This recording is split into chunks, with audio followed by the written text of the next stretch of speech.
Ang yabang daw ng DICT. Oo, sabi niya kanina, nagulat ako dito sa sinabi ni Rapi Tulfo. Oo. Tulfo disclosed that he has a long list of DICT's purported mistakes the public should know about and that he intends to reveal them during the Senate Subcommittee on Finances Wednesday hearing on the agency's proposed 2025 budget. So next week ito, malamang. Nagagalit siya mga kotsero kasi hindi raw siya pinuntahan ng DICT sa kanyang hearing. Oo. Kasi inisnab daw siya. Hindi raw kasi siya pinansin mga kotsero sa kanyang hearing. Sabi niya, ang dami niyong kapalpakan.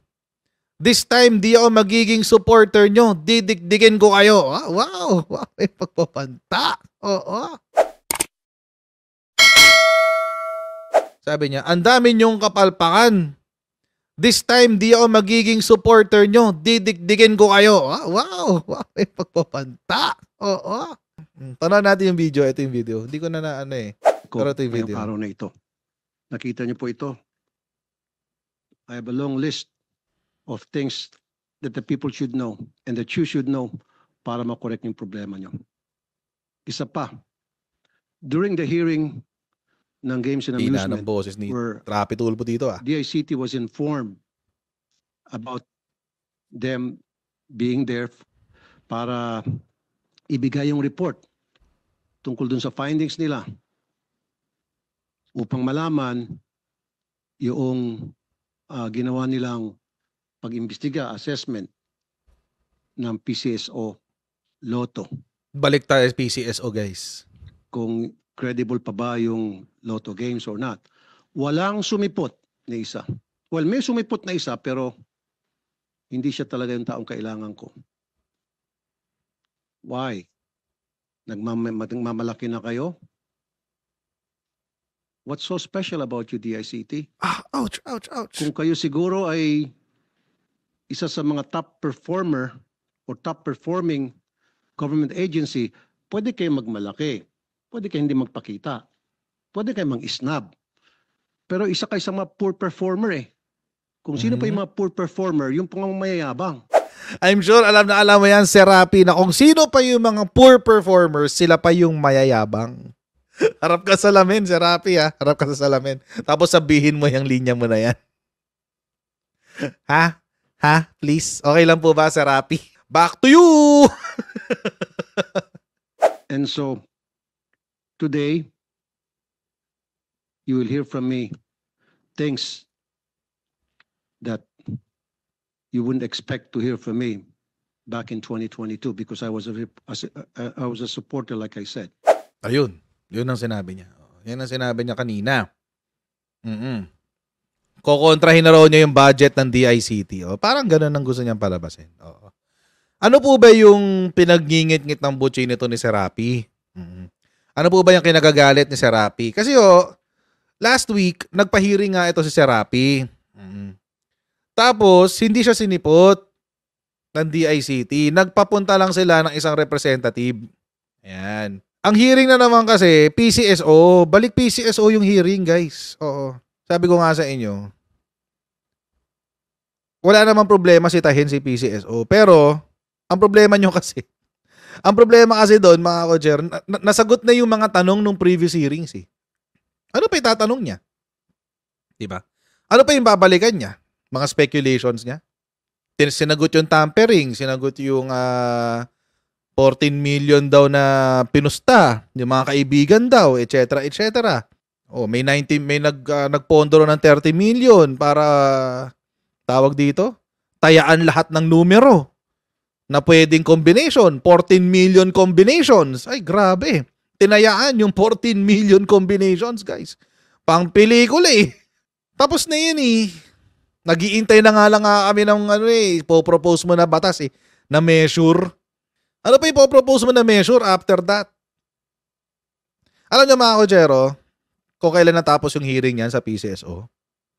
Kailan ho natapos? March. Nung pecha na, October na, ngayon mo lang binalikan. Ibig sabihin, wala na siyang makakalkal. Bakit? Tapos na eh. Ilang buwan na lumipas. March na yung huling hearing niya yata was sometime around March. April, May, June, July, August, September, October. Naka 7 months ka? Naka 7 months na walang hearing tungkol sa PCSO, tapos all of a sudden, biglang PCSO na naman, tsaka DICT. Balikan natin yung kwentuhan. Ito kasi pala yung yung ganap. O, papakita. Ito nagkakalat ngayon ito sa social media to eh.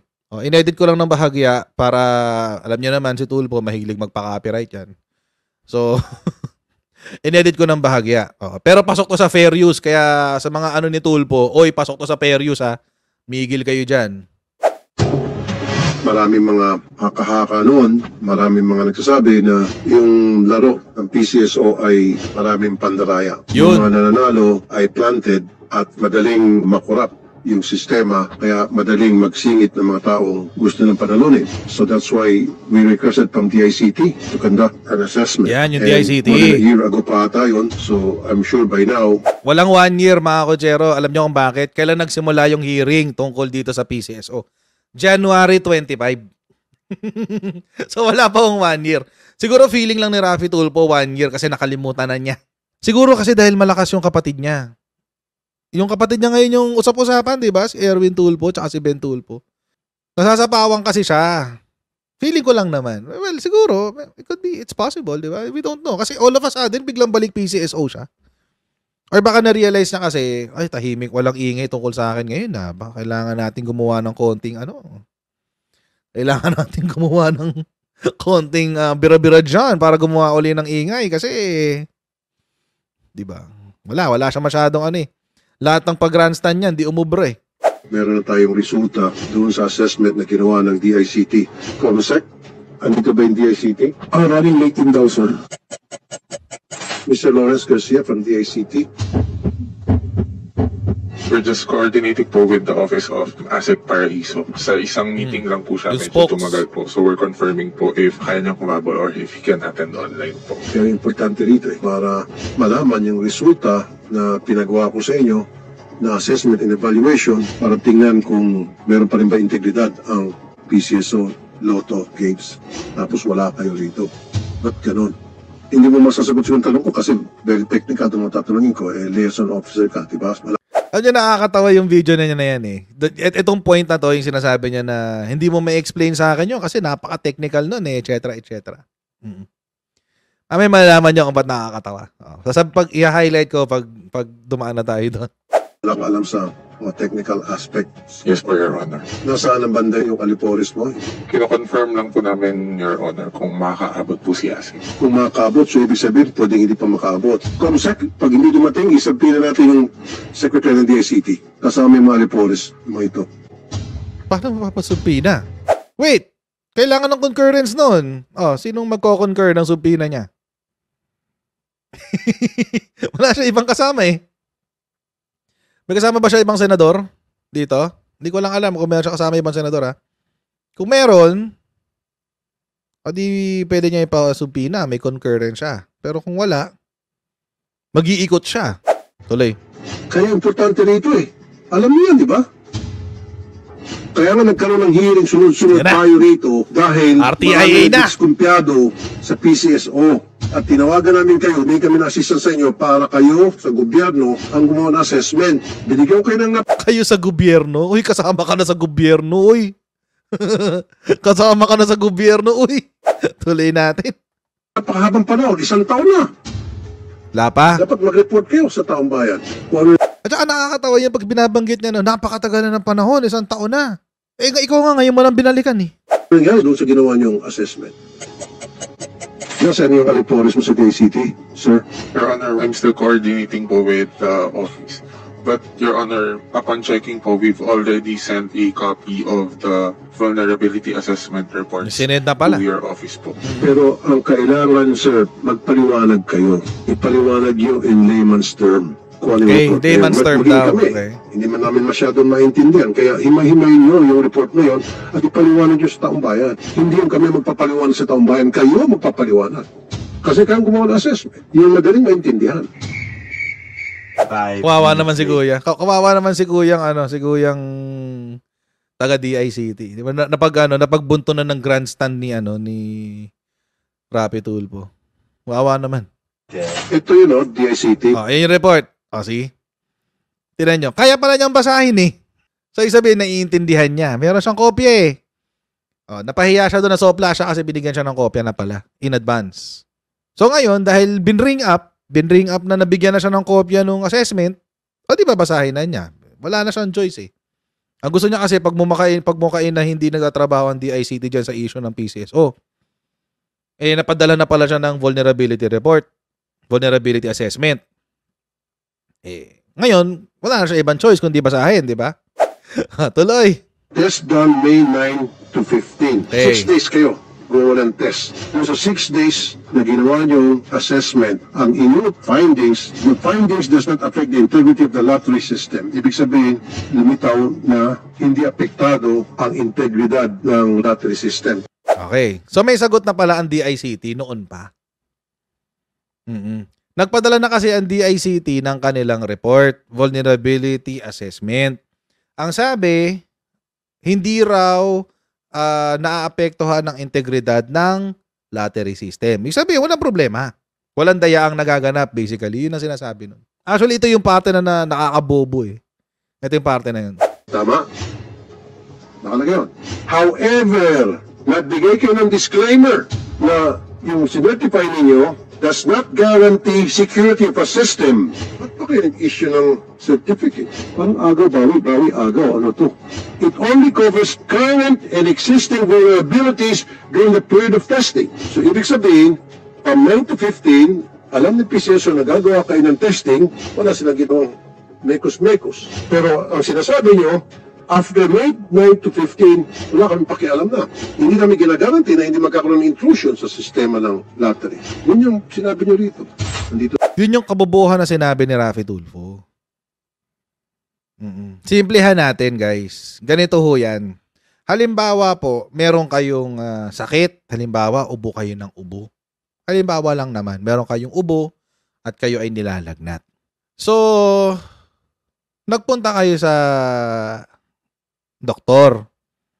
Sabi niyo sa doktor, Dok, nilalagnat po ako tsaka inuubo.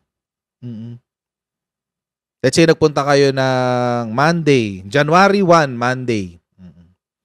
Nagpa-check up kayo. Sabi ng doktor, ano lang yan, simpleng ubo lang yan, simpleng lagnat lang yan, ito ang paracetamol, ito ang mucolytic, inumin mo yan ng 1 week. Inumin mo yan ng 1 week. Pag hindi pa gumagaling, balik ka sa akin. Ganon. Ininom mo. Tapos, after 1 week, hindi ka pa rin gumagaling. Anong gagawin mo? Babalik ka kay Doc. Balik ka kay Doc. Bakit? Kasi hindi pa gumagaling yung sakit mo. Ganon din yun yung ginawa dito ng DICT. Sa period ng May 9 to 15, nagpaka-doktor si DICT. Tinesting niya ang sistema ng PCSO. From May 9 to 15. 6 days. Halos 1 linggo. Tinesting ng DICT ang sistema ng PCSO. Chinek kung merong issue, may vulnerability, ganyan-ganyan. Ang kanilang sinabi, wala naman ho kaming nakitang problema. Wala ho kaming nakitang problema. Sabi. Pero may disclaimer daw. Ang nirereklamo ni Raffy Tulfo, yung disclaimer. Yung disclaimer na itong assessment na to ay pang May 9 to 15 lamang. Tama naman yun. Kasi malay mo, kung after May 9 to 15, doon magkaroon ng problema. Tapos isisisi nyo kay DICT, tinesting nyo na ng May 9 to 15, sabi nyo okay. Tapos May 16 nagka-problema. O hindi maganda yung sistema nyo. Hindi maganda yung testing nyo. Yun o yung purpose ng disclaimer na yun. Yun o ang purpose nun. Pero dahil being Raffy Tulfo, dahil si Raffy Tulfo ay si Raffy Tulfo at hindi na natin mababago yan, nilalagyan niya ng kulay. Yung testing. Ang gustong palabasin ni Raffy Tulfo, alam kasi ni PCSO na magte-testing kayo natural, hindi sila mandadaya. Yung panahon na hindi na kayo nagte-testing, malamang dun sila nandadaya. Ayun yung gusto niyang palabasin. Yun ngayon yung gusto niyang palabasin. Eh kung ganun pala ang sistema ng pagbibigay ng ebidensya dito kay Rapi Tulfo, pabago-bago siya ng ebidensya na hinahanap, eh di sana ang hinanap niya auditor. Hindi DICT ang tatanungin mo. Kumuha ka ng auditor sa ISO. Pa-ISO audit mo ang PCSO. Kasi kung ganun ang hinahanap mo, eh di sana meron kang ang check mo hindi na yung system ng internet ng kanilang IT. Ang check mo na yung kanilang process. 'Di ba? Ibig sabihin may human intervention. Kung may human intervention, o di wala kang problema sa sistema, wala kang problema sa IT. Tama ba? Ito yung sinasabi ho natin na kabobohan ni Rapi Tulfo.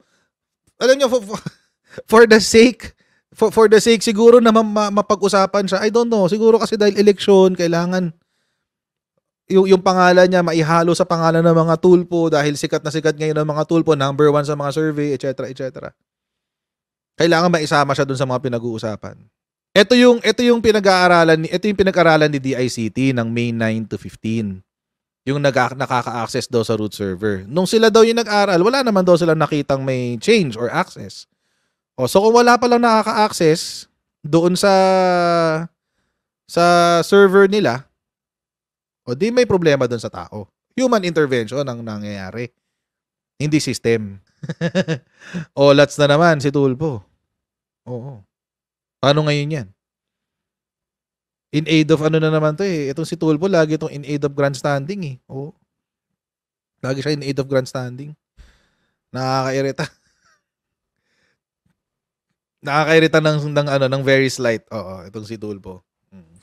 Kaya mga Kojero, I'll see you later in our next live stream. God bless. Okay? God bless. See you later, guys. Bye!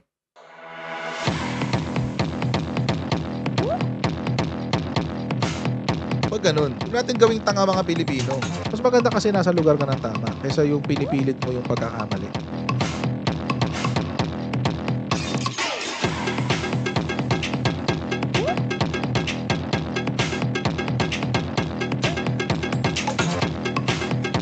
Are they willing to go that far? Hindi makakalimutan ng Pilipino yan hanggat di nasasagot niya. Sino ngayon nagsasabi ng totoo?